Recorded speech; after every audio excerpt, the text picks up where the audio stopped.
Hey, what would it be if you were allowed 5 minutes with God, and you're allowed to ask one question? What do you want to know? Because you know, you thought this over now. You know about the opposites, about the yang and the yin. And you know you can't ask God and say, hey, Big Daddy, will you give me a tip to beat the game? It won't work. And what shall I ask God? So you can think of all the things you might ask for. You know, an electric guitar and $1 million. And you know that wouldn't be the answer, because that would be yang. There'd be a big yin along with it somewhere.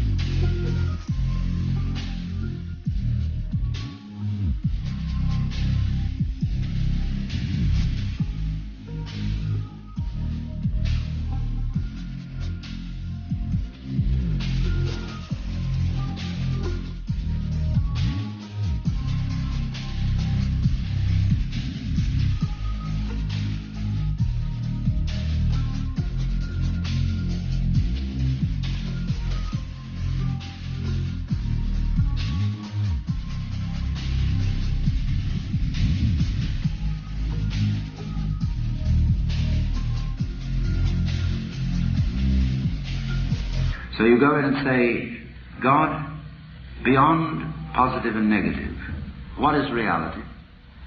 And God says, my child, your question has no meaning. Oh dear, you thought, there it's gone, my one chance lost. You think, you get a friend of yours and say, hey, look, you go in. And tell me what he says. You ask him, what question should I ask you? He goes in and says, oh God, what question should I ask you? And God says, so you do want a problem.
Well, you've got one.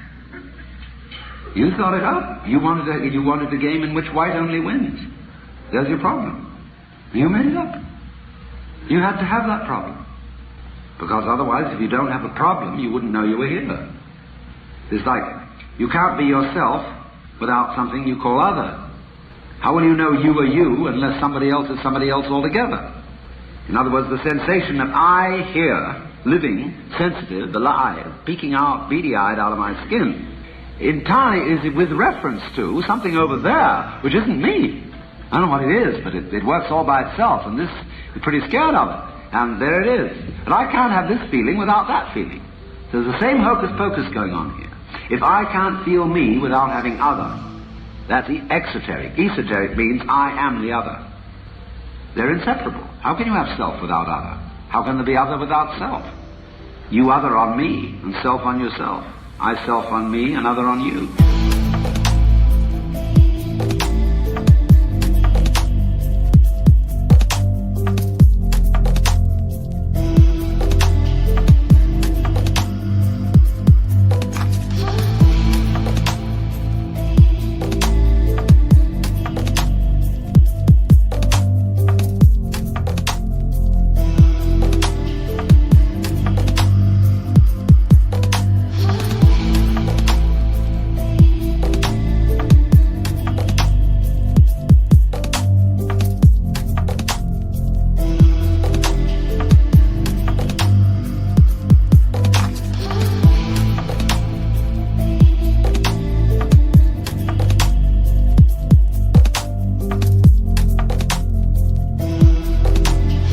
I self on me, another on you.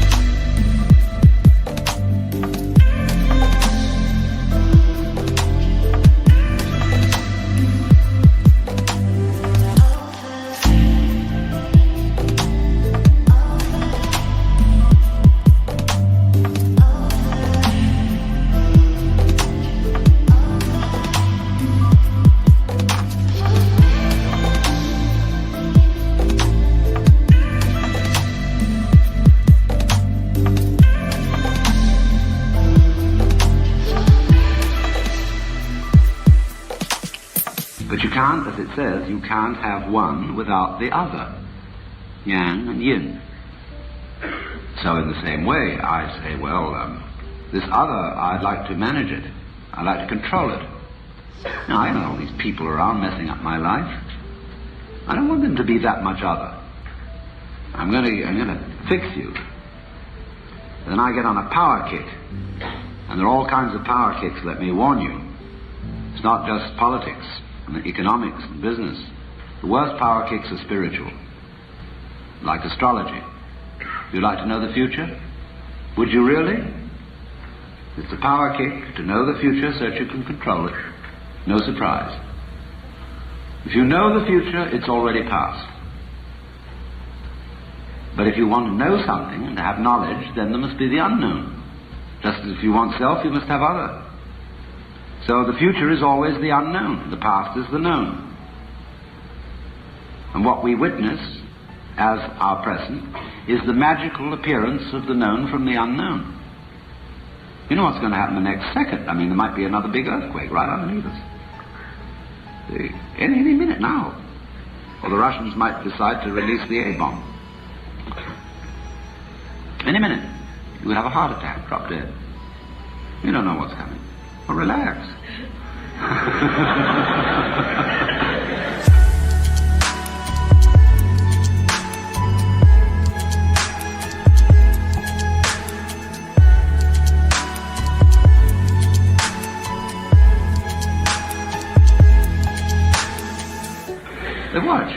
Watch this thing happen. It's incredible. Just watch it.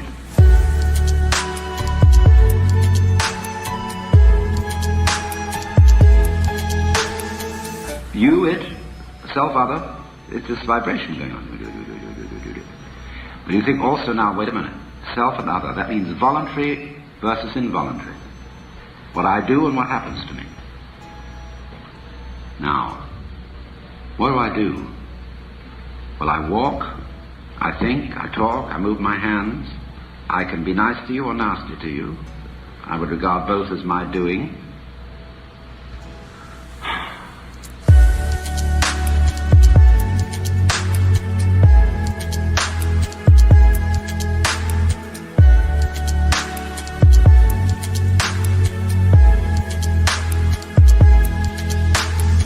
What about my blood circulation? I normally think that happens to me.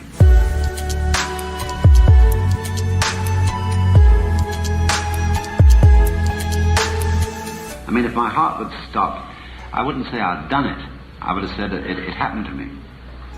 But Buddhists will say, your heart stopped, that was your karma. And karma means nothing else except doing. It's your doing that your heart stopped. You know, that doesn't mean, don't take it literally in a superstitious way that because you spat in someone's face in a past life, you're having heart failure as a punishment for it this time around. The universe is not geared to be a kind of judicial system.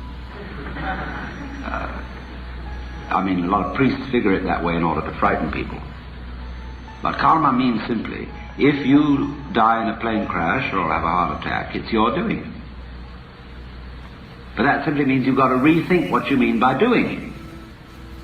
Now, I've already proved to you that black is white. So now I'm going on to prove to you that what you do is what happens to you, and what happens to you is what you do.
You can't tell the difference between doing. You can't tell what you mean by doing unless something happens to you to contrast it with, and vice versa. You can't say of something that happens to you unless it feels different from something you do. Now let's take a look at our breath. Are you doing it, or does it happen to you? If we do breathing exercises, you can feel I'm doing it. I'm breathing in just as I might raise my hand. But after a while I breathe out. I feel I'm breathing out. And I can forget all about it, and it goes on. And it happens to me.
Why in yoga, which means, yoga means union, joining, same as the Latin jungere. Why in yoga you breathe. Breathing is the main thing in yoga, because it's to teach you that there's no difference between what you do and what happens to you. You learn that through breathing.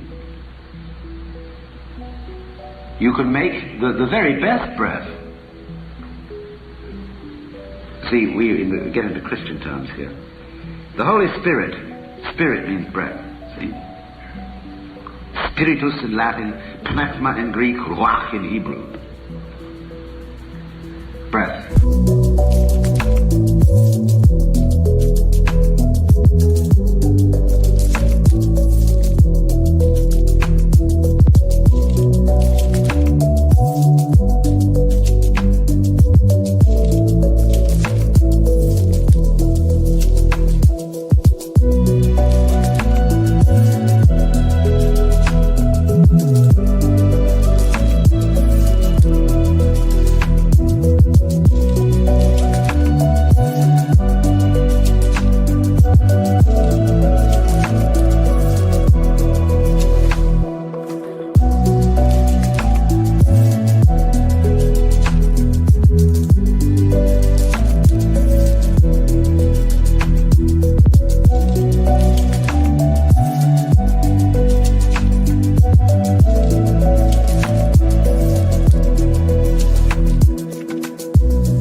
most people's normal breathing. Or forced breath, when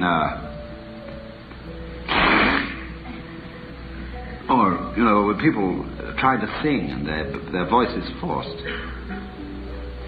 But then the next breath is called Holy Spirit, holy breath. That's when the breath is no longer forced, it happens. When it's nirvana breath, blow out, same thing as Holy Spirit.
That unforced one.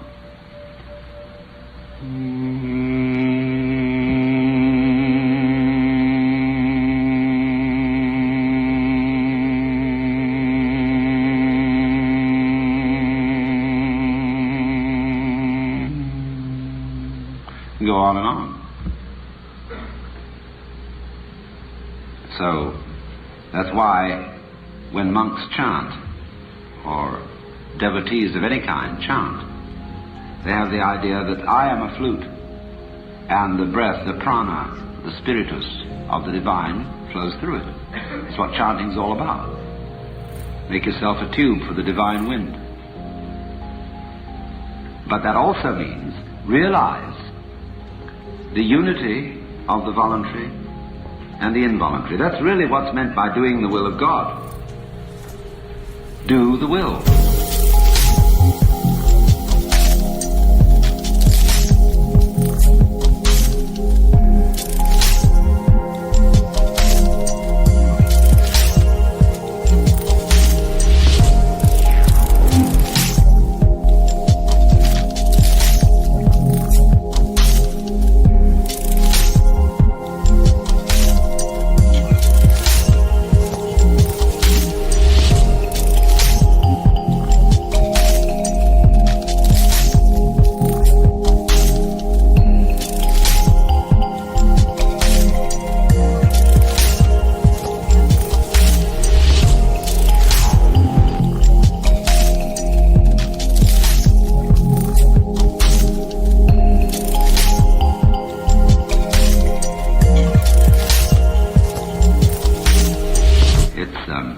One reason why we get confused in English as to whether we mean will or whether we mean shall. I will drown and no one shall save me. So, think, behind what you call voluntary, you decide. Having reviewed the evidence, I have decided it would be best to buy this brand of detergent. Made a decision. How did you make a decision?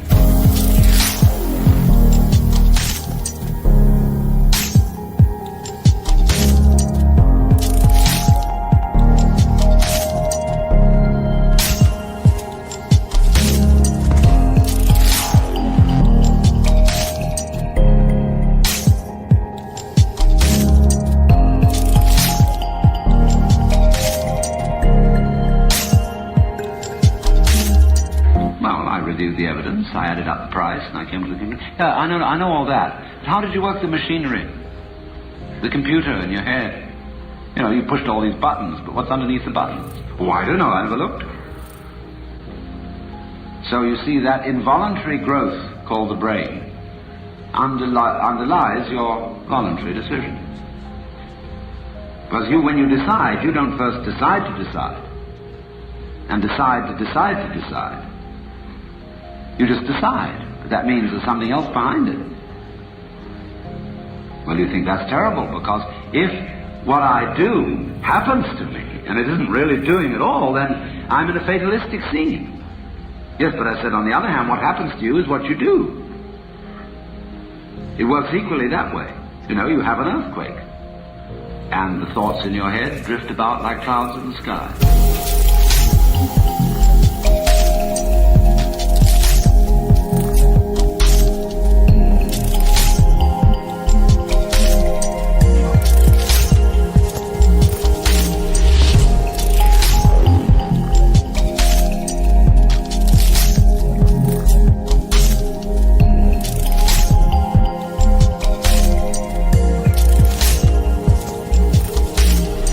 So in the same way, this whole strain, the futility of the strain to make right win and to improve the world, that entire futility, the frustration of it is what you mean by I. Now it goes. It won't work, and the I collapses. Everybody is